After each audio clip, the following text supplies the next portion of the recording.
আমি আজও কালও আমি ক্ষমতা পাবোই, এবং আমি আমার জায়গা আমি ফিরে পাবো, এবং তার সব ট্রাস্টে যা যা করে রেখেছে, তার পারিবারিক trust, Yunus foundation, Yunus trust, এরকম হাজার রকমের ট্রাস্ট করে করে টাকা রেখেছে, ওই সবগুলি বাতিল করে দিয়ে ওই গরিব মানুষকে সব দিয়ে দেওয়া হবে, গ্রামের মানুষকে সব আমরা দান করে দেব। এটাই হচ্ছে মানে আমার প্রতিজ্ঞা।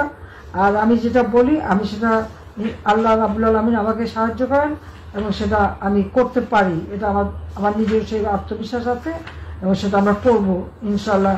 এটা বেঁচে যখন আছি তখন এটা আমি করবই। এই বিধবাদের টাকা, স্বামী নিগৃহীতদের টাকা, প্রতিবন্ধীদের টাকা, মুক্তিযোদ্ধাদের টাকা, যত ভাতা, এই সব টাকাগুলি কিন্তু এরা চুরি করে খেয়েছে, মেরে দিয়েছে, আর সব পাচার করেছে।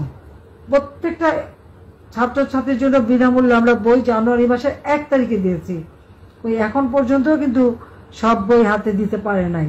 অথচ আমরা বই ছাপানোর জন্য বাজেট টাকা দিয়েছি, সেখানে আরো অতিরিক্ত 700 কোটি টাকা অতিরিক্ত টাকা নিয়েছে বই ছাপাতে, কিন্তু বইয়ের দেখা নাই। টাকাগুলি গেল কোথায়, কার পকেটে গেল?